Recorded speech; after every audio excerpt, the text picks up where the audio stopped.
Hello friends, देखिए आप सभी इन्वेस्टर्स का और व्यूअर्स का मैं स्वागत करता हूं आपके अपने इस CKD stock market news channel के अंदर। अक्टूबर, नवंबर और दिसंबर ये जो 3 महीने का अब एक क्वार्टर होने वाला है, इस क्वार्टर में किस म्यूचुअल फंड्स की कैसी चाल रहेगी हम उनकी बात करने की चेष्टा करेंगे। नेट एसेट वैल्यू की बात करेंगे तो 227 रुपये का इसका नेट एसेट वैल्यू चल रहा है, जिस म्यूचुअल फंड की चर्चा आज मैं आपके सामने करने वाला हूँ। मेरे भाई, अगर आपको म्यूचुअल फंड का नाम जानना है तो पेशेंस के साथ वीडियो को पूरा सुनिएगा और प्लेबैक स्पीड को तेज कर लीजिएगा। अगर आपके पास टाइम नहीं है, पूरा वीडियो आराम से देखेंगे तो बहुत कुछ सीखने को मिलेगा। एक साल में रिटर्न की बात करेंगे तो 22.16% के CAGR के हिसाब से इस म्यूचुअल फंड ने रिटर्न अपने इन्वेस्टर्स को डिलीवर करके दिया है। 3 साल में बात करेंगे तो 37.32% के CAGR के हिसाब से इस म्यूचुअल फंड ने रिटर्न अपने इन्वेस्टर्स को बना के दिया है।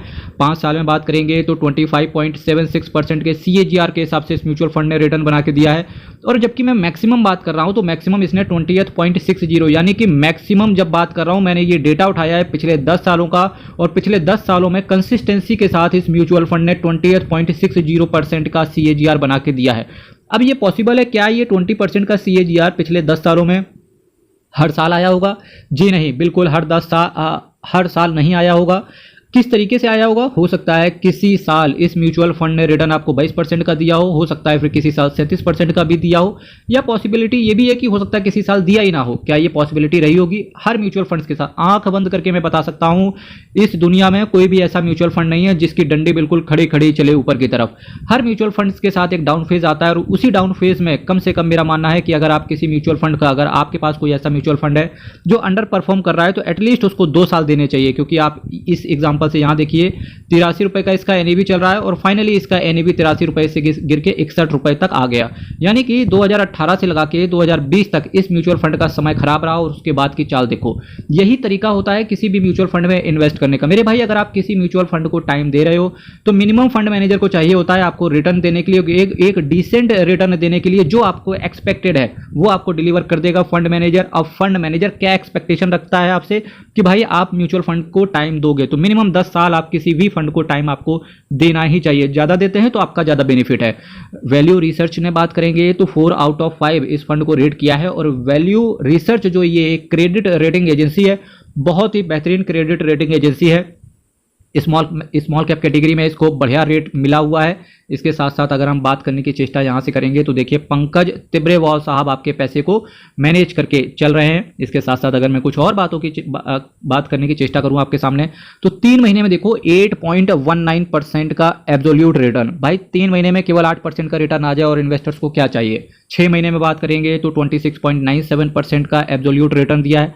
एक साल में देखिए 22.16% का एब्सोल्यूट रिटर्न आया है। 3 साल में पैसा डबल कर दिया, ऑलमोस्ट 1 लाख रुपए का 1,59,000 रुपए बना दिया है। और इसके बाद देखिए 10 साल में 1 लाख रुपए को इस फंड ने बना के दिया है 8,34,000 रुपए। और ये बताता है कि इन्वेस्टर्स का ट्रस्ट बनना ही चाहिए इस फंड के ऊपर। Kotak small cap fund direct plan growth की मैं आपके सामने चर्चा करके यहाँ से चल रहा हूँ। 12,285 करोड़ का इसका असेट साइज है। हालांकि जिस तरीके का रिटर्न इस फंड ने डिलीवर करके दिया है उस तरीके का जो ट्रस्ट है वो इन्वेस्टर्स की तरफ से नहीं आया है। पर फिर भी चूंकि Kotak asset management company mutual fund के क्षेत्र में एक अच्छा स्थान रखता है, वो कोटक एसेट मैनेजमेंट कंपनी, जैसा कि मैंने आपसे कहा, और कोटक स्मॉल कैप फंड की अगर मैं बात करूंगा आपके सामने तो एक बेहतरीन फंड है। रिटर्न डिसेंट आया है। 10 साल में 8 लाख रुपए, 1 लाख रुपए को 8 लाख रुपए के ऊपर बना दिया। और इन्वेस्टर्स को क्या चाहिए? 12,285 करोड़ का इसका एसेट साइज है। 0.43% का ये आपसे एक डिसेंट सा, एक छोटा सा एक्सपेंस रेशियो चार्ज करके चल रहे हैं। 7.25% का ये कैश होल्ड करके चल रहे हैं। Nifty small cap 250 total return index को इन्होंने बेंचमार्क के तौर पे रखा हुआ है। मैं हमेशा कहता हूं कभी भी आपको डिविडेंड प्लान नहीं लेना चाहिए। कई बार आपको लोग लालच देंगे कि भाई डिविडेंड प्लान ले लो, उसमें आपको डिविडेंड भी मिलेगा। पर मेरे भाई 10, 5, 100, 200 रुपए से आपका कुछ भला नहीं होने वाला। एटलीस्ट आपके पास ग्रोथ प्लान होना चाहिए। ग्रोथ प्लान के अंदर भी आपको डिविडेंड मिलता है, बट वो डिविडेंड आपके ही फंड के अंदर एक्यूमुलेट कर दिया जाता है, और ना चाहते हुए भी आपका पैसा डिविडेंड के माध्यम से भी कंपाउंड होता रहता है। यही रीजन है कि ग्रोथ प्लान हमेशा डिविडेंड प्लान से ज़्यादा रिटर्न देता है।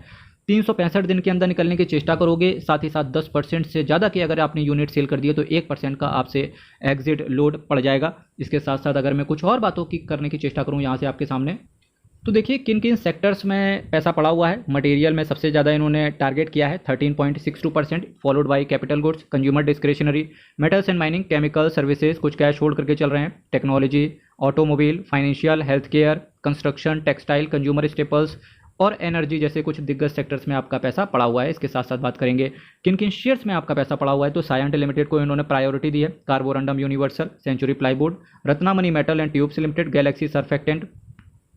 अगर कोई बंदा शेयर मार्केट में इन्वेस्ट करता है तो देखिए कितने सारे शेयर्स हैं, तो एटलीस्ट आपको नॉलेज हो जाए कि जब कोई फंड मैनेजर इन शेयर्स को इन्वेस्ट करके इस म्यूचुअल फंड के अंदर डाला हुआ है, दैट मीन्स कि फंड मैनेजर के पास बहुत सारे स्कोप होते हैं कि वो कंपनी से भी बात करे, कंपनी के मैनेजमेंट से बात करे, एनुअल रिटर्न पड़ता है, उसके साथ साथ उनके पास रिसर्च एनालिस्ट होते हैं, तब किसी शेयर को वो म्यूचुअल फंड के पोर्टफोलियो के अंदर डालते हैं। तो देखिए जब काफ़ी सारी चीज़ें आपके लिए एक फंड मैनेजर ने हल्की कर दी हैं, अगर आप इंडिविजुअल स्टॉक्स में भी इन्वेस्ट करते हैं तो एटलीस्ट आपको ये शेयर्स अपनी वॉच लिस्ट में, अपनी प्ले लिस्ट में ऐड करके इनको ट्रैक करना चाहिए कि, और उससे काफ़ी सारी चीज़ें आपको सीखने को मिलेंगी कि एक फंड मैनेजर जब किसी शेयर्स को सेलेक्ट करता है तो क्या क्या ऐसे पैरामीटर होते हैं इस शेयर के अंदर जो फंड मैनेजर को ऐसा लगता है कि ये शेयर परफॉर्मेंस करेंगे।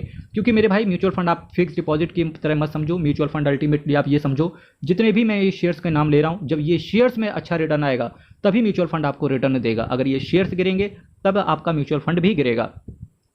Galaxy Surfactant, Alembic Pharmaceutical, Blue Star, Garware Technical Fibre Limited, Supreme Industries, V Guard Industries, Blue Dart Express, Solar Industries, Persistent Systems, Amara Raja Energy and Mobility Limited, Sansera Engineering, Mahindra Life Space Developers Limited, Shyam Metalics and Energy Limited, Shoppers Stop, Sheela Foam, Somany Ceramic, Exide Industries, the Great Eastern Shipping Company Limited. ये आपका अगर select करोगे इस company के नाम से तो आपको डायरेक्टली तो ऐसे देखने को नहीं मिलेगी, पर जीई शिपिंग के नाम से जनरली इन्वेस्टर्स लोग इसको बोलते हैं।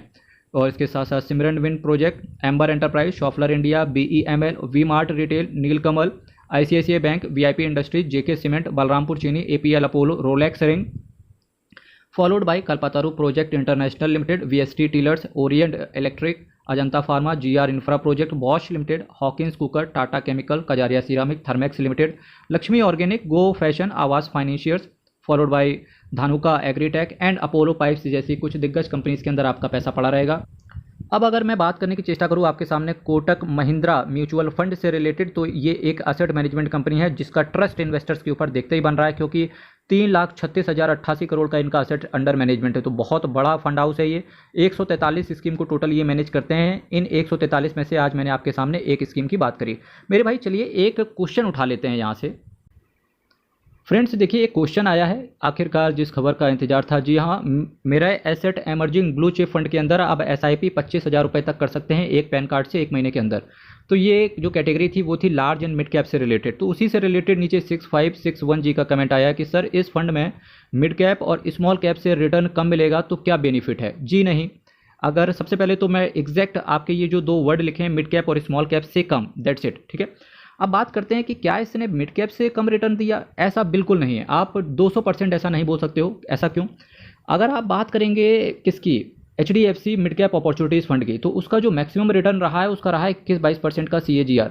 इस फंड का जो मेरा एसेट है इसका जो CAGR मैक्सिमम रहा है कितना रहा है पता है? 22% का CAGR के ऊपर।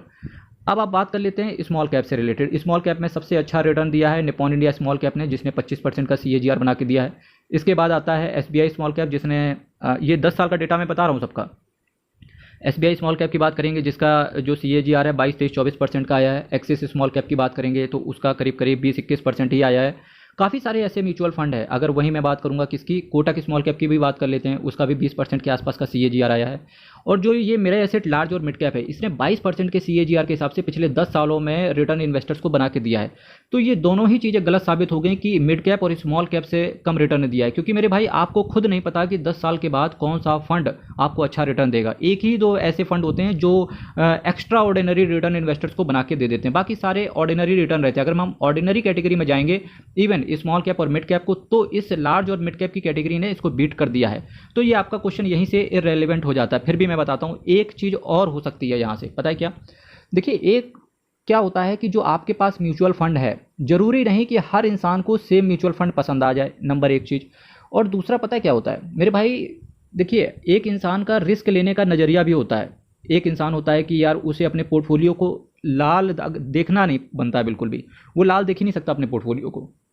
वो ये भी नहीं चाहता कि अगर मेरा पोर्टफोलियो एक साल भी अगर नेगेटिव रिटर्न दे गया तो कहो दिल धक धक टेंशन में रह जाए। तो कुछ लोग ऐसे होते हैं जिन्हें सिर्फ सेफेस्ट साइड खेलना होता है, क्योंकि अगर आप 2001 की बात करेंगे तो स्मॉल कैप करीब 75% तक टूट गया था। अगर आप 2001 की बात करेंगे तो स्मॉल कैप करीब करीब 75% तक टूट गया था। 2008 में भी स्मॉल कैप बहुत तेज़ी से नीचे गिरा। इसके बाद अगर आप बात करेंगे यहाँ से 35% 18% के आसपास आप इस चार्ट से देख सकते हो कि स्मॉल कैप कितना भयंकर टूटता है।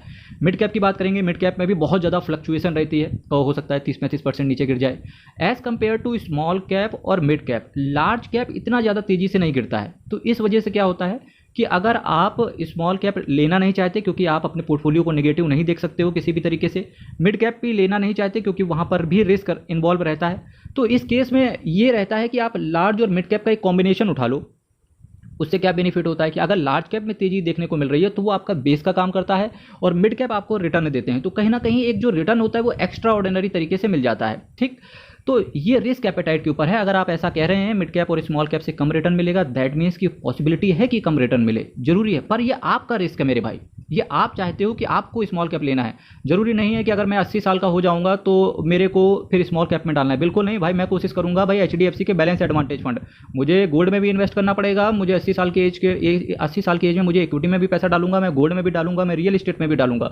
और आज की डेट पे अगर मेरी उम्र 17, 18, 20, 22, 25 साल है तो एटलीस्ट मैं हर चीज़ को एक्सप्लोर करने की कोशिश करूंगा। ठीक, और मेरा पर्पस क्या होता है कि हर इंसान, मेरा पर्पस क्या होता है अगर मैं किसी रोज एक तरीके का वीडियो लाऊं, पर ऐसा पॉसिबिलिटी नहीं है ना कि सारा का सारा पब्लिक जाके SBI स्मॉल कैप ले लेगी। हर इंसान के पास कुछ ना कुछ अपने हिसाब से म्यूचुअल फंड सेलेक्ट करता है। ठीक, तो मेरे को हर इंसान को टारगेट करना होता है, हर ऑडियंस को टारगेट करना होता है, हर एज को टारगेट करना होता है, हर इन्वेस्टर्स का रिस्क एपेटाइट कितना है। मेरे पास पर्सनल व्हाट्सएप मैसेजेस भी आते हैं। ठीक, तो वहाँ से भी मेरे को काफ़ी चीज़ें पता चलती हैं कि इन्वेस्टर्स को क्या चाहिए। इस वजह से मेरे भाई हमेशा बोला जाता है कि जब भी आप म्यूचुअल फंड के वीडियोस देखें तो बिल्कुल देखें, हर म्यूचुअल फंड के वीडियो देखना बहुत ज़रूरी है। हर म्यूचुअल फंड के वीडियो आप देखें, इसके साथ साथ जब आप वीडियोस देखते हैं उससे आपको नॉलेज भी लेना चाहिए। पर जब म्यूचुअल खरीदने की बारी आ जाए, जब म्यूचुअल फंड खरीदने की बारी आ जाए तब आप खुद से डिसीजन ना लें। आप एटलीस्ट एक अच्छा वर्ड मैं आज यहाँ पर फोकस देके बोल रहा हूँ, एक अच्छे फाइनेंशियल एडवाइजर से पूछने के बाद ही आप म्यूचुअल फंड खरीदें। क्योंकि होता क्या है, आप जो भी म्यूचुअल फंड खरीदोगे वो इमोशन में आके खरीदोगे कि यार वहाँ पर, इमोशन भी कौन सा होगा, वो रिटर्न वाला इमोशन होगा। पर जो फंड मैनेजर या जो फाइनेंशियल एडवाइजर होगा वो आपकी रिस्क एपेटाइट को देख करके आपके लिए फंड बताएगा। ठीक, ये सेम इस तरीके से समझो, अगर आप बीमार होते हो या कोई भी बीमार होता है, अगर 4 पेशेंट डॉक्टर के सामने बैठे हुए हैं तो जरूरी नहीं कि डॉक्टर सबको इंजेक्शन लगा दे या सबको टैबलेट दे दे। हो सकता है जिसको ज़्यादा ज़रूरत है, जिसका तेज़ी से बुखार उतारना है, उसे इंजेक्शन का डोज दे दे, जिसे धीरे से वो ठीक हो सकता है तो उसे हो सकता है टैबलेट्स वगैरह दे दे। कुछ इस तरीके से सोचिए। ठीक है, म्यूचुअल फंड की जर्नी, इक्विटी मार्केट की जर्नी इतनी आसान नहीं है, इसीलिए सेबी आजकल इन्वेस्टर्स के हितों की रक्षा करने के लिए जितना उससे बन सकता है उतना वो कर रहा है। हमसे कितना बन सकता है वो सिंपल इतना है, पता है कितना करना चाहिए आपको, जितना हमसे बन सकता है। एटलीस्ट हमारा जो उद्देश्य है, हमारा जो दायित्व है वो केवल इतना सा है कि हमें अपनी फाइनेंशियल स्टेबिलिटी को बिगाड़ना नहीं है। ठीक, बहुत धीरे से चलिए, बहुत अच्छे से चलिए, आपको भी रिटर्न वही मिलेगा जितना लोग मोबाइल में दिखाएंगे कि मैं 10 साल में 20 साल में करोड़पति बन गया। टाइम लग सकता है पर आप उसी मंजिल पर पहुंच जाएंगे जो आपकी, जहां पर जाने की आपकी इच्छा थी। मेरे भाई CKD stock market news channel को सब्सक्राइब कीजिएगा, वीडियो को लाइक कीजिएगा। हर हर महादेव। आया आपका शरणम, हरीश शरणम। बहुत बहुत धन्यवाद।